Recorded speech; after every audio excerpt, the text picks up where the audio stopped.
बिस्मिल्लाहिर्रहमानिर्रहीम। अस्सलामु अलैकुम। डियर स्टूडेंट्स, वकार अरशद आपका बायोलॉजी टीचर। कैसे हैं आप सब? उम्मीद है खैर आफियत से होंगे। आज का लेक्चर नए मौज़ूआत पे मुश्तमिल है। हम डिस्कस कर रहे हैं लेवल ऑफ ऑर्गेनाइजेशन को और इंशाल्लाह आज हम इसको कंप्लीट करेंगे। तो आइए आज के लेक्चर को शुरू करते हैं, व्हाइट बोर्ड की तरफ मूव करते हैं। Dear students, recall your memory. Previous lecture में हम डिस्कस कर रहे थे लेवल ऑफ ऑर्गेनाइजेशन को और हमने डिस्कस किया ऑर्गेनेली लेवल से लेकर ऑर्गन सिस्टम लेवल तक। हमने डिस्कस किया कि जब टिश्यूज आपस में मिलते हैं तो उसके नतीजे में ऑर्गन बनते हैं, और जब सेल्स मिलते हैं टिश्यूज बनते हैं, और जब ऑर्गेनेलीज मिलते हैं तो सेल बनते हैं।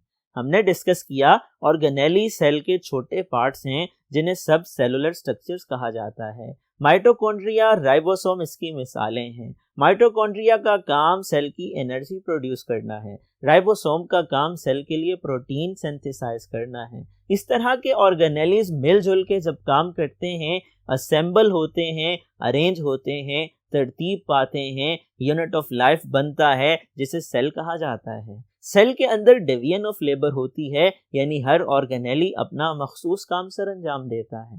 डियर स्टूडेंट्स, जब सेल आपस में मिलते हैं तो टिश्यूज बनते हैं।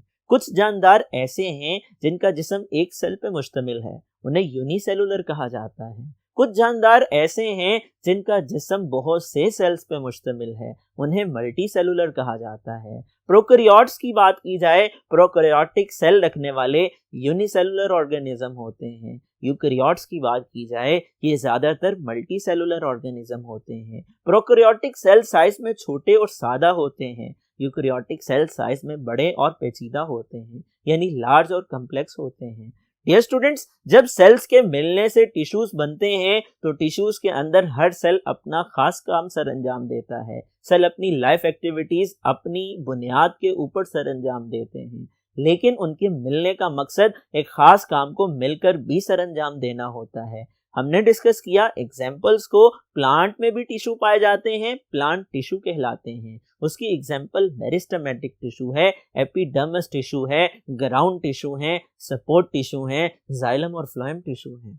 अगर हम बात करें एनिमल की, एनिमल्स में भी टिश्यू पाए जाते हैं और उनकी एग्जाम्पल नर्वस टिश्यू है, मसल टिश्यू है, कनेक्टिव टिश्यू हैं, एपिथेलियल टिश्यूज हैं। हर एक का काम मखसूस है। डियर स्टूडेंट्स, जब टिश्यूज आपस में मिलते हैं ऑर्गन बनते हैं, और ऑर्गन की एग्जाम्पल स्टमक है। स्टमक मैदे को कहा जाता है। इसमें दो तरह के टिश्यूज होते हैं, एक को एपिथेलियल या ग्लैंडुलर टिश्यू कहा जाता है, केमिकल खारिज करता है जिसे एंजाइम कहा जाता है, मैदे में आने वाली खुराक को हजम करने में मददगार है। दूसरे टिश्यू दरअसल मस्कुलर टिश्यू हैं, सिकुड़ने और फैलने में मदद देते हैं। मैदे की दीवारें सिकुड़ती और फैलती हैं, अंदर मौजूद खुराक हजम हो जाती है। दोनों का काम खुराक को हजम करने में मदद देना है। इसी तरह जब मुख्तलिफ ऑर्गन्स मिलते हैं, ऑर्गन सिस्टम मुकम्मल होते हैं। ऑर्गन सिस्टम की एग्जाम्पल की बात की जाए, डाइजेस्टिव सिस्टम इसकी मिसाल है। खुराक को हजम करने वाला निज़ाम डाइजेस्टिव सिस्टम कहलाता है। इसमें ओरल कैविटी है, इसमें स्टमक, लिवर और पैंक्रियाज है, इसमें स्मॉल और लार्ज इंटेस्टाइन है। डियर स्टूडेंट्स, इसके बाद अब हम डिस्कस करते हैं इंडिविजुअल लेवल को।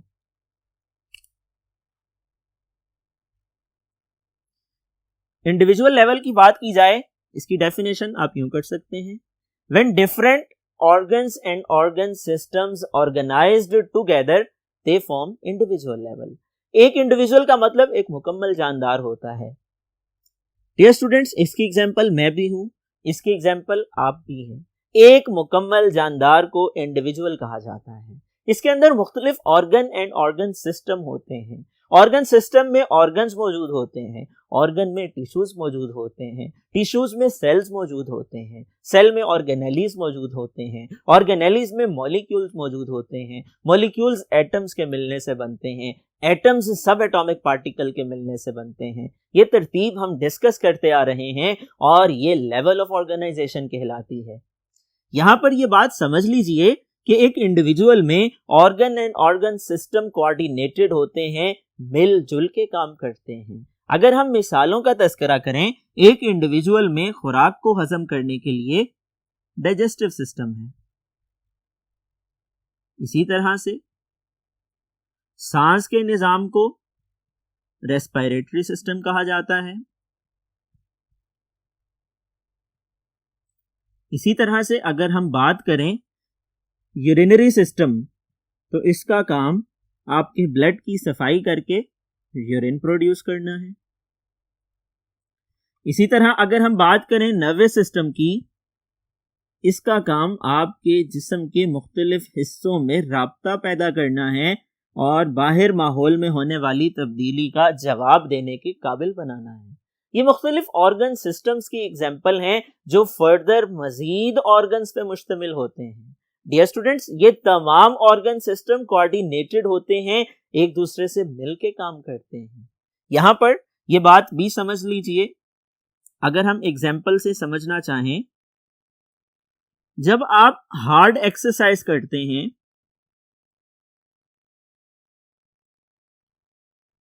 तो आपके जिस्म में मुख्तलिफ ऑर्गन सिस्टम इसके लिए मिलकर काम करते हैं। आपके दिल की धड़कन तेज हो जाती है, आपका ब्लड प्रेशर बढ़ जाता है, आपके सांस की रफ्तार बढ़ जाती है। वजह क्या होती है? जब आप गैर मामूली मेहनत और मशक्कत करते हैं, आपके मसल्स को, जो कि टिश्यूज पे मुश्तमिल हैं, जो कि सेल्स पे मुश्तमिल हैं, ज्यादा एनर्जी की जरूरत है। उस ज्यादा एनर्जी की जरूरत को पूरा करने के लिए ज्यादा रेस्पिरेशन की जरूरत है। हम डिस्कस कर चुके सेलुलर लेवल में रेस्पिरेशन वो अमल है जिसके जरिए माइटोकॉन्ड्रिया सेल की जरूरत के मुताबिक एनर्जी बनाता है। उस ज्यादा एनर्जी की जरूरत को पूरा करने के लिए दिल की धड़कन तेज हो जाती है, ताकि दिल में आने वाला खून ज्यादा से ज्यादा फेफड़ों के पास जाए और ज्यादा से ज्यादा ऑक्सीजन लेकर के दिल के पास वापस आए। वो ऑक्सीजन वाला खून दोबारा मसल टिश्यूज के पास जाए, वहां पर वो ऑक्सीजन ग्लूकोज के मॉलिक्यूल को तोड़ती है तो एनर्जी पैदा होती है, जिसको रेस्पिरेशन कहते हैं। ये कुदरत का एक निजाम है। जो खाना हम खाते हैं उसमें ग्लूकोज होती है, उसमें कार्बोहाइड्रेट होते हैं, उनमें कार्बन हाइड्रोजन बॉन्ड्स होते हैं, ये हाई एनर्जी बॉन्ड होते हैं, ऑक्सीजन की मदद से टूटते हैं और एनर्जी प्रोड्यूस करते हैं। ये अमल ऑक्सीजन की मौजूदगी में होता है, माइटोकॉन्ड्रिया में होता है, और इसके लिए सांस का निजाम भी काम करता है, इसके लिए दिल की धड़कन भी तेज हो जाती है। और इस तरह से आप एक्सरसाइज के दौरान मुख्तलिफ ऑर्गन्स एंड ऑर्गन सिस्टम की कोऑर्डिनेशन की मदद से इस अमल को सरंजाम दे पाते हैं। डियर स्टूडेंट्स, जब मुख्तलिफ इंडिविजुअल्स जो कि एक जैसे हैं मिलजुल कर एक वक्त में एक ही जगह पर रहते हैं और कुदरती तौर पर आपस में मिलाप कर सकते हैं, उनको हम नाम देते हैं स्पीशीज का। इंपॉर्टेंट डेफिनेशन है, साइड बॉक्स में मेंशन है। Species is a group of similar organism living in the same time at the same place and can interbreed freely in nature, जो कुदरती तौर पर आपस में मिलाप कर सकें और फर्टाइल ऑफस्प्रिंग पैदा कर सकें, अपने जैसी नई औलाद पैदा कर सकें, जो खुद भी इस काबिल हो कि अपनी नस्ल बढ़ा सके। एक जैसे जानदारों का ऐसा ग्रुप स्पीशीज कहलाता है। आइए फर्दर लेवल ऑफ ऑर्गेनाइजेशन को डिस्कस करते हैं। Dear students, population. पॉपुलेशन की डेफिनेशन की बात की जाए, दरअसल पॉपुलेशन कहा जाता है ग्रुप ऑफ स्पीशीज को, जब डिफरेंट स्पीशीज मिलजुल करके एक वक्त में एक ही जगह पर रहती हैं, पॉपुलेशन बनाती हैं। When different species living together at the same time at the same place, they form population. इसकी डेफिनेशन को समझने के बाद इसकी एग्जाम्पल को भी समझ लीजिए। डियर स्टूडेंट्स, अगर हम बात करें पाकिस्तान की, 2010 के सर्वे के मुताबिक पाकिस्तान में इंसानी आबादी यानी ह्यूमन पॉपुलेशन 173.5 मिलियन थी, जो कि एग्जाम्पल है human population. Dear students, important information आपसे ऑब्जेक्टिव टाइप पोर्शन में पूछी जा सकती है, एमसीक्यूज का हिस्सा बन सकती है, आपने जहन में रखनी है। टाइप्स की बात की जाए, पॉपुलेशन या तो स्मॉल होती है या लार्ज होती है। स्मॉल पॉपुलेशन की बात की जाए, उसमें नंबर ऑफ स्पीशीज कम होती हैं, जबकि लार्ज पॉपुलेशन की बात की जाए उसमें नंबर ऑफ स्पीशीज ज्यादा होती हैं। डियर स्टूडेंट्स, इसके बाद नेक्स्ट लेवल क्या है, आइए देखते हैं। Community level. कम्युनिटी लेवल की बात की जाए, दरअसल कम्युनिटी तब वजूद में आती है जब डिफरेंट पॉपुलेशंस मिलके रहती हैं, एक जगह पे रहती हैं। When different populations living together at the same time at the same place, they form community. इसकी डेफिनेशन समझने के बाद इसकी मिसालों को डिस्कस कर लेते हैं। मिसाल के तौर पे पॉन्ड, फॉरेस्ट या लेक। पॉन्ड कहा जाता है तालाब को, फॉरेस्ट कहा जाता है जंगल को, लेक कहा जाता है झील को। ये मुख्तलिफ मिसालें हैं कम्युनिटीज की। डियर स्टूडेंट्स, कम्युनिटीज की टाइप्स की बात की जाए तो कम्युनिटीज की दो टाइप्स हैं, सिंपल कम्युनिटी और कॉम्प्लेक्स कम्युनिटी। सिंपल कम्युनिटी में नंबर ऑफ पॉपुलेशन कम होती हैं, कॉम्प्लेक्स कम्युनिटी में नंबर ऑफ पॉपुलेशन ज्यादा होती हैं। सिंपल कम्युनिटी की बात की जाए, उसमें किसी पॉपुलेशन की तादाद में माइनर सा फर्क भी आ जाए, उसके दूररस नताइज होते हैं, उसके तवील मुद्दती असरात होते हैं। लेकिन जो कॉम्प्लेक्स कम्युनिटी है, उसमें किसी पॉपुलेशन की तादाद में अगर थोड़ा बहुत फर्क आता है, उसके वाज़ेह असरात नहीं होते हैं।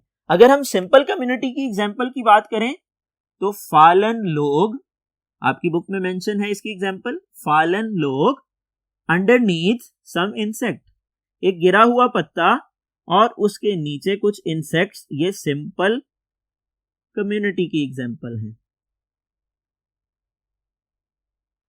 अगर हम बात करें कॉम्प्लेक्स कम्युनिटी की तो इसकी मिसाल फॉरेस्ट हो सकती है, इसी तरह पॉन्ड भी है, लेक भी है। फॉरेस्ट की बात की जाए, फॉरेस्ट के अंदर मुख्तलिफ इकसाम के जानदार पाए जाते हैं, डिफरेंट स्पीशीज पाई जाती हैं। वो प्लांट्स की स्पीशीज हैं, वो एनिमल्स की स्पीशीज हैं, वो बर्ड्स की स्पीशीज हैं, वो माइक्रो ऑर्गेनिजम्स की स्पीशीज हैं। कुछ हवा में उड़ते हैं, कुछ पानी में तैरते हैं, कुछ रेंगते हैं पेट के बल, कुछ 2 पांव पे चलने वाले, कुछ 4 पांव पे चलने वाले हैं। ये कॉम्प्लेक्स कम्युनिटी की एग्जाम्पल है। इसके बाद नेक्स्ट लेवल बायोस्फीयर लेवल है। इसकी डेफिनेशन की बात की जाए तो बायोस्फीयर का मतलब क्या है?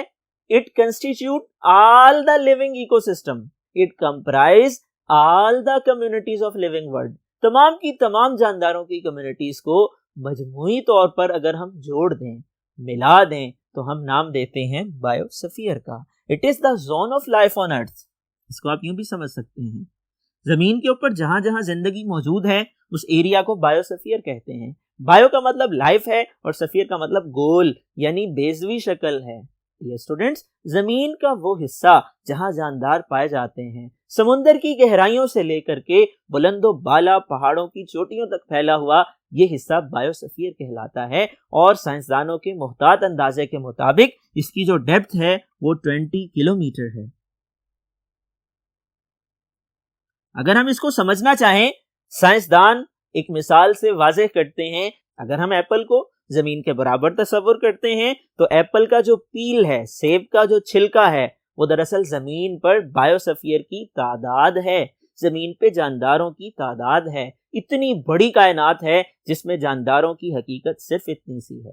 डियर स्टूडेंट्स, ये अल्लाह ताला की निशानियां हैं, इनको पढ़िए, समझिए और अल्लाह ताला का शुक्र अदा कीजिए। मुझे उम्मीद है आज का ये लेक्चर आप लोगों ने समझ लिया होगा। आज के इस लेक्चर में बहुत से सवालात मौजूद हैं। स्पीशी की डेफिनेशन पूछी जा सकती है, इंडिविजुअल की डेफिनेशन पूछी जा सकती है, इसी तरह पॉपुलेशन से क्या मुराद है, कम्युनिटी से क्या मुराद है, बायोस्फीयर की डेफिनेशन बताइए। ये मुख्तलिफ सवालात बन सकते हैं। कोई 2 या 3 लेवल इकट्ठे लॉन्ग क्वेश्चन की फॉर्म में पूछे जा सकते हैं, MCQs पूछे जा सकते हैं, सिंपल और कम्प्लेक्स कम्युनिटी में फर्क पूछा जा सकता है। ये तमाम पहलू आपने जहन में रखने हैं और आज के इस लेक्चर को तैयार करने के लिए नोटबुक पे नोट डाउन करना है। मुझे उम्मीद है ये लेक्चर समझने के बाद टीचर की इंस्ट्रक्शंस को फॉलो करते हुए आप इसको याद करने के लिए नोटबुक पे नोट डाउन भी करेंगे। डियर स्टूडेंट्स, अगले लेक्चर तक के लिए इजाजत दीजिए, अपना ख्याल रखिएगा। अल्लाह हाफिज।